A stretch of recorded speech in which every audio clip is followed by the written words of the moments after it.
नमस्कार मित्रमैत्रिणींनो, आज आपण करूया मेथीची वेगळी भाजी। त्यासाठी मी इथे 2 बटाटे, 2 मिरच्या, 1 वाटी शेंगदाणे आणि मेथी घेतली आहे। इथे मी तेल गरम करत ठेवले आहे। हे बघा, असे बटाट्याचे काप करून घेऊया, एवढे छोटे छोटे, म्हणजे आपले बटाटे पटदिशी शिजतील। इथे मी कांदा चिरून घेतला आहे, मिरची चिरून घेतली आहे। आता आपलं तेल गरम झालं आहे।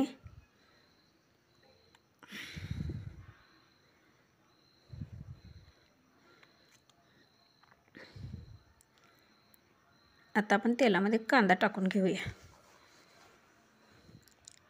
आता कांदा चांगला भाजून घ्यायचा आहे।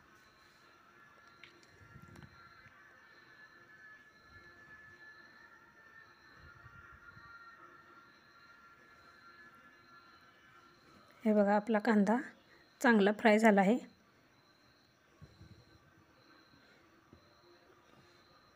आता आपण बटाट्याचे काप टाकून घेऊया।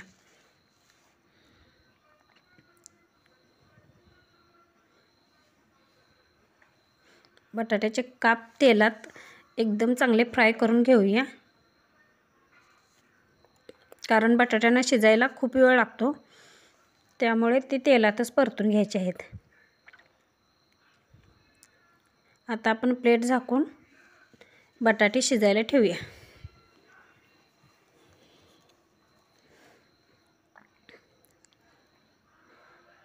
आता प्लेट उघडून बघूया की आपला बटाटा शिजला आहे की नाही।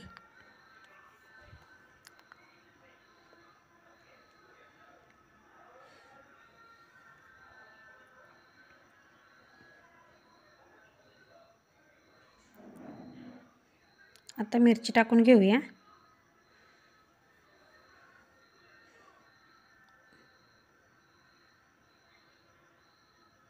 हे बघा, आपला बटाटा इथे शिजला आहे।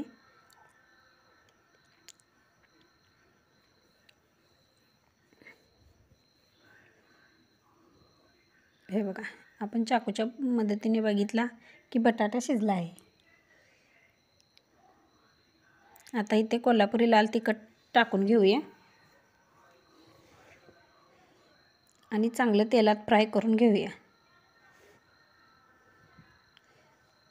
आता आपण इथे 1.5 वाटी आपली मेथीची भाजी आहे, ती कढईत टाकून घेऊया।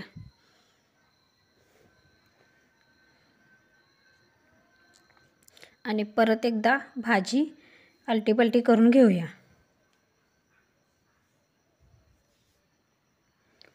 हे आपल्याला पाणी न घालता शिजवून घ्यायची आहे ही भाजी। आता चवीपुरतं मीठ टाकून परत एकदा भाजी आलटीपलटी करून घेऊया।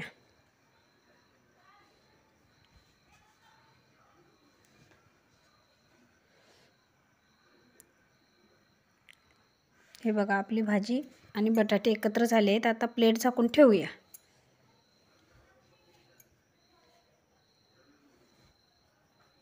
हे बघा, परत एकदा बघूया आपली भाजी शिजली आहे। बघा, पाणी किती सुटले आहे।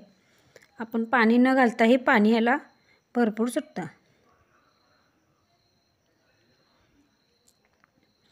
परत एकदा प्लेट झाकून भाजी शिजू देऊया। हे बघा, आपलं पाणी पूर्ण आटलेलं आहे। आता आपण ह्याच्यात शेंगदाण्याचा कूट टाकून घेऊया। शेंगदाण्याचा कूट एकदम शेवटी टाकायचा आहे, नाहीतर भाजी आपली खाली कढईला चिटकून राहील। माझ्या जर रेसिपी आवडत असतील तर माझ्या चॅनलला सबस्क्राईब करा, शेअर करा, लाईक करा आणि घंटीचे बटन दाबायला विसरू नका। थँक्यू।